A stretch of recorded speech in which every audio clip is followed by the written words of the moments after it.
Ciao ragazzi e benvenuti a questa nuova puntata di Digital Mystery. Oggi vi parlerò di un video famosissimo che fece discutere molto a suo tempo. Esistono numerose teorie terrificanti in merito alla sua origine e il suo significato, ma nessuna di quelle che vennero proposte all'inizio corrisponde alla realtà. Il nome di questa clip è blankroomsoup.avi o torturesoup.avi e questa è la sua vera storia. Ecco quindi tutta la verità sul video blankroomsoup.avi. Il video, che viene tipicamente chiamato blankroomsoup.avi, non fece la sua comparsa sul web con quel titolo.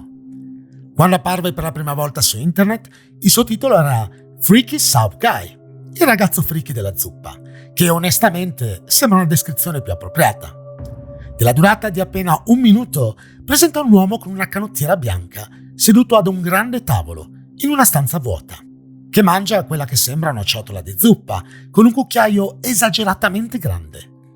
L'uomo sta piangendo, anche se non possiamo effettivamente vedere le sue lacrime. I suoi occhi sono censurati da una barra nera.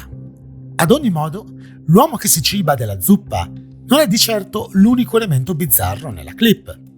Il vero terrore è dato dallo strano personaggio in piedi davanti alla porta situata dietro il protagonista del video. Un umanoide, dalla faccia bianca, buchi al posto degli occhi e nessun altro tratto facciale distinguibile. Mentre l'uomo mangia e continua a piangere in modo sconsolato, il pupazzo si avvicina a lui da dietro e gli accarezza delicatamente la schiena.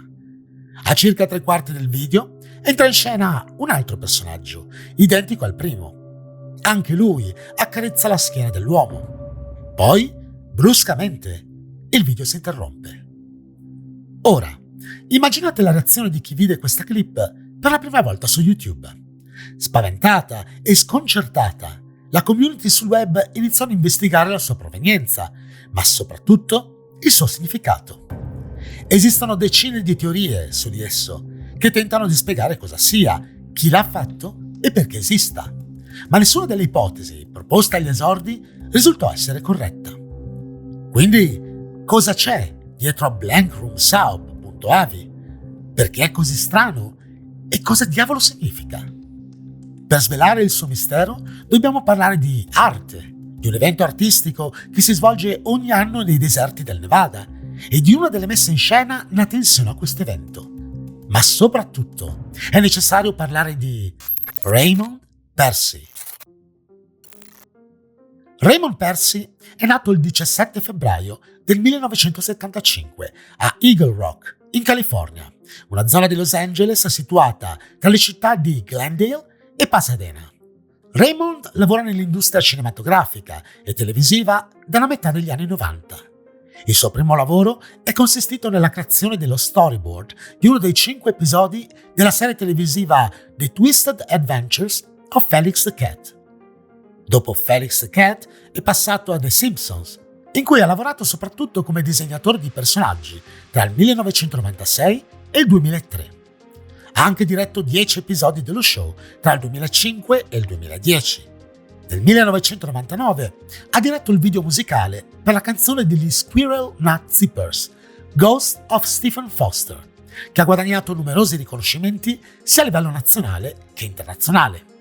Dal 2010 è alla Disney, dove ha lavorato a film importanti come Wreck-It Ralph e Frozen. E in mezzo a tutto ciò, Percy ha continuato a lavorare per conto suo, creando personaggi come quelli che è possibile vedere proprio nel video blankroomsoup.avi.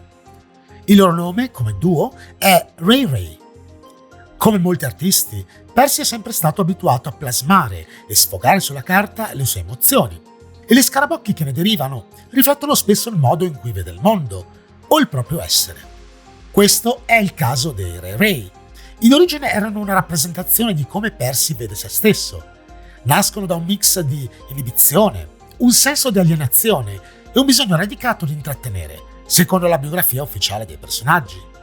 Sono una sorta di riflesso dell'ipocrisia insita nell'essere un artista. Percy affermò a suo tempo: noi artisti creiamo perché nel profondo di noi stessi ne abbiamo bisogno. Creiamo per il merito dell'arte in sé. Tuttavia, come possiamo affrontare il fatto che abbiamo bisogno di essere pagati per il nostro lavoro per poter continuare a farlo? Come affrontiamo il fatto che un artista debba vivere nel mondo, ma spesso si senta come se non ne facesse parte? Rispondere a questi quesiti non è facile, ma in un certo senso i Ray Ray personificano le lotte interne inerenti a tutte queste domande. E dopo aver scoperto il significato dei due personaggi, è arrivato il momento di scoprire in che modo fecero il loro debutto pubblico. Ogni anno in Nevada si svolge un enorme evento dedicato all'arte dal nome Burning Man. La prima edizione del 1991 contava con appena 250 partecipanti, ma nel 1998 si raggiunse il numero di oltre 15.000 presenze. Fu proprio in occasione di quell'edizione che venne presentata al pubblico una delle creazioni più notevoli mai nate insieme all'evento, The Mutator, una serie di performance rappresentate da numeri circensi accompagnati da musica d'orchestra. Fu proprio lì che grazie a Paul Pistor, burattinaio, creatore di animatronic ed effetti speciali, che i personaggi scarabocchiati da Percy passarono dal foglio di carta alla realtà e subito dopo al palcoscenico. I Ray Ray divennero ben presto famosissimi, soprattutto a Los Angeles. Erano un simbolo delle contraddizioni umane e non ci misero molto a conquistare sempre più spazio nel mondo dello spettacolo e su internet. Vennero aperte numerose pagine web a loro nome, una pagina MySpace e ovviamente un canale su YouTube. Ma arriviamo ora al punto che ci interessa. Come divennero i protagonisti di quella clip disturbante? Raymond Percy ha sempre affermato di non aver creato lui Blank Room Soup e che non ha idea di chi abbia effettivamente realizzato il video o perché. Quel che è certo è che, come dicevo all'inizio, la clip apparve per la prima volta il 26 novembre del 2005 con il titolo Freaky Soup Guy tra i video del canale YouTube Renaissance Man. In descrizione una sola frase: non abbiamo idea di cosa sia questa cosa. Prima di arrivare alla versione caricata il 28 gennaio del 2014 con il titolo blankroomsoup.avi, di strada quel video ne fece molta. Venne caricato e ricaricato più e più volte e ad ogni ulteriore caricamento nascevano nuove strambe teorie. Per alcuni si trattava di un video trovato nel deep web che ritraeva una vera forma di tortura. L'uomo sarebbe stato davvero costretto a mangiare la zuppa sotto minaccia dei due pupazzi, certamente dei sequestratori. Altri rincaravano la dose dicendo che la pietanza fosse stata cucinata con carne umana o con i resti della sua consorte. Ovviamente si trattava di storie inventate, per sottolineare ancora di più la stranezza della scena ritratta sullo schermo e l'inquietudine generata da quella scena. Uno spunto perfetto per un creepypasta. Ma rimaneva comunque il dubbio del perché qualcuno avesse dedicato del tempo a creare una cosa del genere. Non ci furono molti creator decisi a trattare il caso sensatamente e a portare a termine un'indagine seria. Tuttavia, qualche youtuber sì pensò che valesse la pena investigare ulteriormente la faccenda e, in mancanza di informazioni reperibili sul web, una di loro, Rainbot, decise di contattare direttamente Percy per ottenere maggiori informazioni. Quello che raccontò fece rabbrividire gran parte della community. Secondo la sua versione dei fatti, nei primi anni 2000 i due costumi dei Ray Ray, che appaiono in blankroomsoup.avi, furono rubati dopo una performance in un club sul Sunset Strip di Hollywood. Il club era così minuscolo che il camerino era rappresentato unicamente da un vecchio camper parcheggiato nel vicolo sul retro del locale. Un veicolo privo di serratura sulla porta che permetteva a chiunque di entrare ed uscire a piacimento.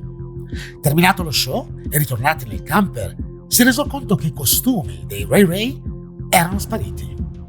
Fortunatamente il gruppo ne aveva due di ricambio e lo spettacolo continuò, ma di quei famosi costumi rubati non si seppe più nulla, ma solo per un paio di settimane. Dopo 14 giorni esatti, Percy ricevette un'email da un mittente anonimo con un file video allegato, quello che oggi conosciamo come blankroomsoup.avi. Il passo successivo fu la pubblicazione della clip su YouTube da parte del famoso canale Renaissance Man. La domanda a questo punto è: Renaissance Man era il vero creatore della strana clip? Oppure come se l'era procurata? Se non era stato Percy a fornirgliela, chi gliel'aveva data?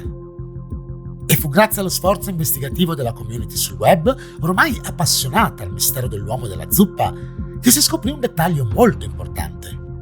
Utilizzando la Wayback Machine, un servizio che permette di risalire all'aspetto di una web in un determinato momento del passato, una cattura del 2008 include un link ad un'altra pagina MySpace, una diversa da Ray Reveal, ossia quella che fino al momento era stata presentata come la pagina MySpace ufficiale del duo.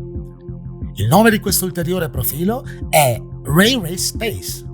Sullo stesso sono presenti molte immagini dei Ray Ray nella sezione foto e il nome utente visualizzato sulla pagina è Raymond Percy. Saputo questo, la reazione della community fu quella sperata. In molti iniziarono ad accusare l'artista di essere un bugiardo, di essersi approfittato della situazione per ottenere una maggior popolarità. Sembrava chiaro che Renaissance Man non fosse altro che un canale fittizio creato dallo stesso Percy per rendere i Ray Ray ancora più famosi. Ma difendere quella teoria avrebbe significato giungere a conclusioni troppo affrettate e pensare alla spiegazione più semplice. In verità, la soluzione al caso si sarebbe rivelata molto più complessa. Ma qui, ragazzi, oggi mi fermo.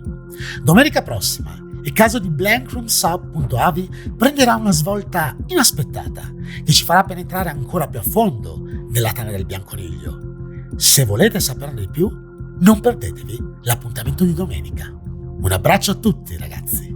Se ti è piaciuto il video, iscriviti al canale, lascia like o condividilo con i tuoi amici. Un saluto e al prossimo video dell'inspiegabile.